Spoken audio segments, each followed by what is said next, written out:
बिस्तर पर जाकर कंबल ओढ़कर लेट गया। महाराज तेनालीराम के पास गए और उसका हालचाल पूछने लगे।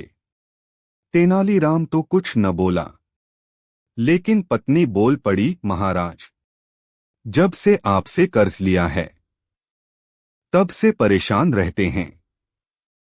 आपका कर्ज चुकाना तो चाहते हैं, लेकिन चुका नहीं पा रहे हैं। कर्ज के बोझ की चिंता इन्हें अंदर ही अंदर खाए जा रही है। इस कारण ये बीमार पड़ गए हैं। अरे, इतनी सी बात की इतनी चिंता करने की क्या आवश्यकता थी तेनालीराम? चलो, मैं तुम्हें कर्ज के बोझ से मुक्त करता हूं। चिंता छोड़ो और स्वस्थ हो जाओ, तेनालीराम को सांत्वना देते हुए महाराज बोले। ये सुनना था कि तेनालीराम कंबल फेंक तुरंत उठ बैठा और मुस्कुराते हुए बोला, आपका बहुत बहुत धन्यवाद महाराज।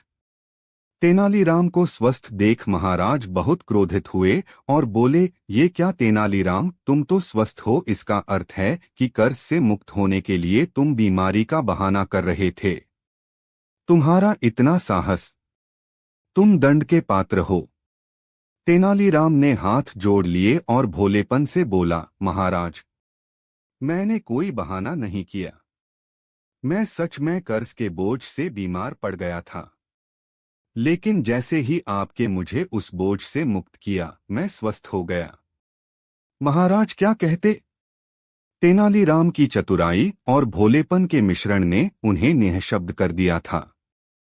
राजा कृष्णदेव राय के दरबार में अक्सर ज्ञानी विद्वान पंडितों के मध्य में विभिन्न विषयों पर चर्चा होती थी। समय समय पर विभिन्न राज्यों से भी विद्वान पुरुष दरबारों में दर्शन और अपने ज्ञान का परिचय देते थे। राजा भी अपने परमभक्त और सम्मान में कोई कसर नहीं रखते थे। एक बार एक व्यक्ति राजा कृष्णदेव राय के दरबार में उपस्थित हुए। वह स्वयं को महान ज्ञाता और विद्वान दर्शन दे रहे थे। उनका व्यवहार उनकी बातों से प्रभावित हो रहा था। उन्होंने स्वयं के बारे में काफी बढ़ा चढ़ाकर बातें की हैं। उनके बाद दरबार में बैठे ज्ञानियों को वाद विवाद के लिए चुनौती दे दी गई। उसकी भव्यता चाची बातों से सभी दरबारी सहम गए थे। अपमान के डर से किसी भी दरबारी ने अपने साथ वाद विवाद की चुनौती को स्वीकार नहीं किया।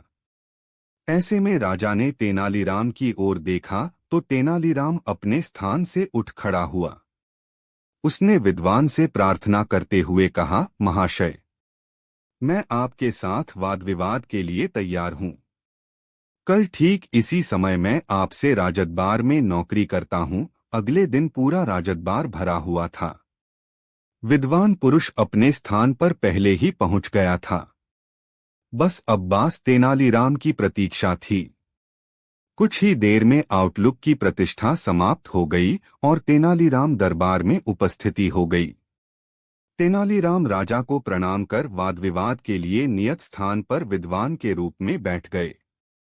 आपके साथ मलमल के कपड़ों से बंधा हुआ एक बहुत बड़ा गट्ठर लेकर आया था, जिसे देखने में भारी ग्रंथ और कंसल्टेंसी का गट्ठर लग रहा था।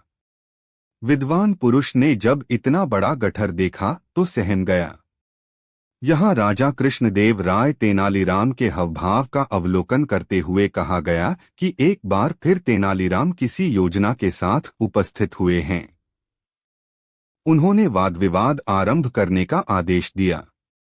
ऑर्डर ही तेनालीराम विद्वान से बोला, महाशय, आपके ज्ञान और विद्या के बारे में मैंने बहुत कुछ सुना है, इसलिए मैं ये महान पुस्तक लेकर आया हूँ। आइए इस पुस्तक में लिखित विषयों पर वाद विवाद करें। पुस्तक देखने से पहले ही सहमे विद्वान पुरुष ने पूछा, क्या मैं इस महान पुस्तक का नाम जान सकता हूँ? अवश्य। इस पुस्तक का नाम है तिलक्षता महिषा बंधन, तेनालीराम बोला। पुस्तक का नाम भयभीत विद्वान पुरुष भयभीत हो गया। उसने पहले कभी उस किताब का नाम नहीं सुना था। उसे लगा कि इस किताब का तो मैंने नाम तक नहीं सुना है। इस पर लिखे विषयों पर मैं कैसे चर्चा कर पाऊंगा? उन्होंने तेनालीराम से कहा, यह तो बहुत ऊंची कोटि की किताब है, इस पर चर्चा करने में मुझे बहुत खुशी होगी। आज मेरा स्वास्थ्य ठीक नहीं है। ऐसे गहन विषय पर चर्चा मनमस्तिष्क के साथ साथ स्वास्थ्य का भी मूल्यांकन करना आवश्यक है। मैं आज आराम करता हूँ। कल इस पुस्तक पर स्वस्थ मनमस्तिष्क से चर्चा करेंगे। तेनालीराम मन गया। अगले दिन वह अपना घर पुनः स्थापित करने के लिए राजदरबार में पहुंचेगा।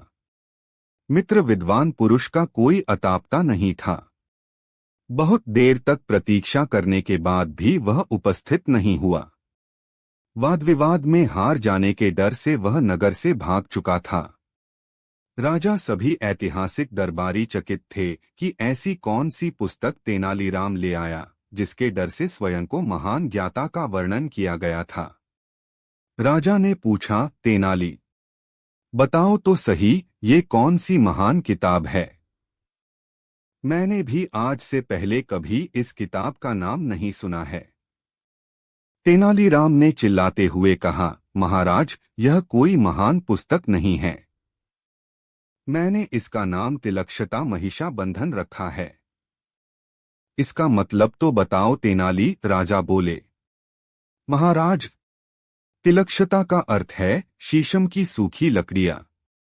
महिषा बंधन का अर्थ है भाइयों को बांधने की।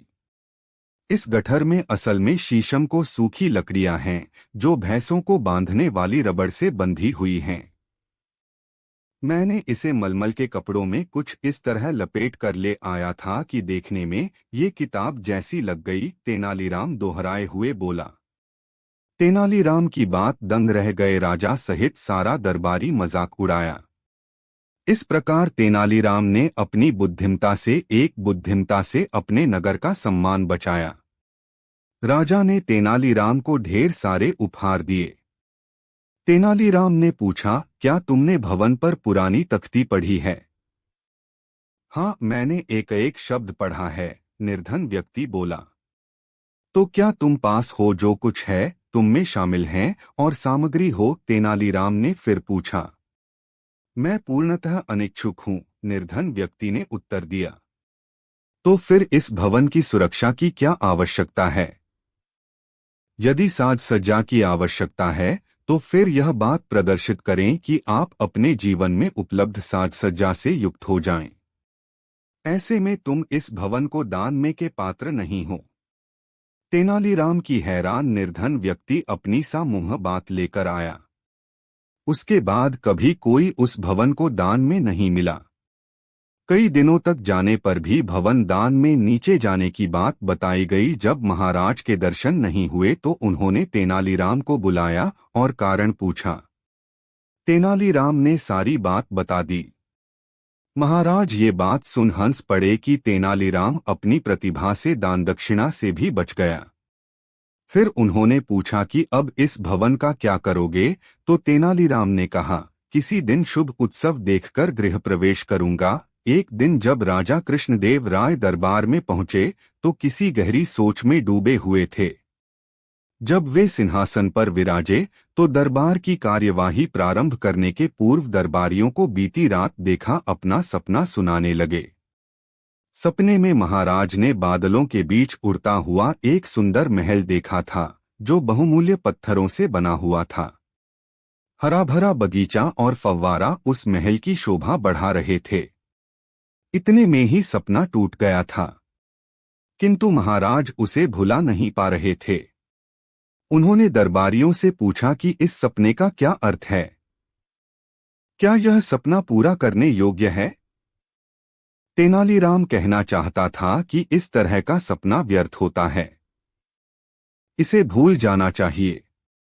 किंतु उसके कहने के पहले ही राजगुरु बोल पड़ा, महाराज, मेरे विचार में आपको ये सपना इसलिए आया ताकि आप इसे पूरा कर सकें।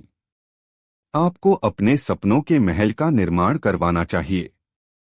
राजगुरु लोभी और धूर्त प्रवृत्ति का व्यक्ति था। वह चाहता था कि महल निर्माण की जिम्मेदारी उसे दे दी जाए ताकि वह निर्माण में व्यय किए जाने वाले धन को स्वयं हड़प ले। तेनालीराम राजगुरु की योजना समझ गया था, किंतु वह कुछ कहता उसके पहले ही महाराज ने महल निर्माण की जिम्मेदारी राजगुरु को सौंप दी और उसे अगले ही दिन से कार्य प्रारंभ करने का आदेश दे दिया। दिन गुजरते रहे। राजगुरु ने महल निर्माण का कार्य प्रारंभ नहीं किया। महाराज जब भी उससे महल के बारे में पूछते तो वह निर्माण में हो रही देरी का कोई न कोई बहाना बना देता। वह महाराज से उनके सपने के बारे में तरह तरह के प्रश्न पूछता और उनके समय बढ़ाने के साथ साथ बजट के नाम पर धन भी ऐंठ लेता। एक दिन महाराज कृष्णदेव राय के दरबार में एक वृद्ध व्यक्ति आया और न्याय की गुहार लगाने लगा। महाराज अपनी न्यायप्रियता के लिए प्रसिद्ध थे। उन्होंने वृद्ध को आश्वासन दिया कि उसे न्याय अवश्य दिया जाएगा और उससे उसकी समस्या पूछी। वृद्ध व्यक्ति बताने लगा कि वह एक धनी व्यापारी था, लेकिन एक सप्ताह पहले उसका धन लूट लिया गया और उसके परिवार की हत्या कर दी। महाराज से पूछा कि क्या वह जानता है कि ऐसा किसने किया। वृद्ध व्यक्ति बोला, कल रात मुझे एक सपना आया और उसमें मैंने देखा कि महाराज आपने और राजगुरु ने मेरा धन लूटा है और मेरे परिवार की हत्या की है। यह सुनकर महाराज क्रोधित हो गए और बोले, क्या अनाप शनाप बक रहे हो? तुम्हारा सपना मात्र एक सपना है, वो सच कैसे हो सकता है? वृद्ध व्यक्ति ने उत्तर दिया, मैं उस राज्य का निवासी हूँ जहाँ के राजा ने एक सपना देखा और अब उस असंभव सपने को पूर्ण करने में लगा हुआ है, तो अवश्य ही मेरा सपना भी सच ही होगा। उत्तर सुनकर महाराज को अपनी गलती का एहसास हुआ। उन्होंने ध्यान से वृद्ध व्यक्ति तो देखा तो समझ गए कि वह तेनालीराम ही है, जो वेश बदलकर उन्हें उनकी गलती समझाने आया है। सर्दियों का मौसम था। मौसम की मार विजयनगर की प्रजा जुकाम के रूप में झेल रही थी। राजा कृष्णदेव राय भी इससे बच न सके और उन्हें भी जुकाम हो गया। नाक बहने के साथ साथ खांसी से भी उनका बुरा हाल था। राजवैद्य बुलाए गए। राजवैद्य ने महाराज को औषधि दी और परहेज करने का परामर्श दिया। अचार, दही और खट्टे खाद्य पदार्थ खाने की महाराज को मनाही थे, किंतु महाराज कहाँ मानने वाले थे। उन्होंने सारी चीजें खाना जारी रखा। अब महाराज को कौन समझाता? सब निवेदन करके हार गए, किंतु राजा ने किसी की न सुनी। इस कारण उनकी तबीयत बिगड़ती रही। हारकर राजवैद्य और दरबार के मंत्री तेनालीराम के पास गए और उन्हें समस्या बताते हुए महाराज को किसी तरह समझाने का निवेदन किया। तेनालीराम शाम को महाराज के पास पहुंचे और उन्हें एक औषधि देते हुए बोले, महाराज, आपकी जुकाम और खांसी ठीक करने के लिए मैं एक औषधि लेकर आया हूं। इस औषधि के साथ आपको परहेज करने की कोई आवश्यकता नहीं है। आप जो चाहे खा सकते हैं। अरे वाह! क्या इसके साथ मैं अचार, दही और खट्टी चीजें भी खा सकता हूं? महाराज ने पूछा। जी महाराज, तेनालीराम बोला। महाराज बहुत प्रसन्न हुए और उस दिन के बाद से और ज्यादा अचार, दही और खट्टी चीजें खाने लगे। फलस्वरूप उनका स्वास्थ्य और खराब होने लगा। एक सप्ताह बाद जब तेनालीराम उनके पास पहुंचे और उनका हालचाल पूछा तो वे बोले, तेनाली, हमारा स्वास्थ्य तो अब पहले से भी अधिक खराब हो गया है। जुकाम ज्यों का त्यों है, खांसी भी बनी हुई है। कोई बात नहीं महाराज, आप वह औषधि खाते रहिए, इससे आपको 3 लाभ होंगे। तेनालीराम बोला। कौन से? महाराज ने चौंकते हुए पूछा।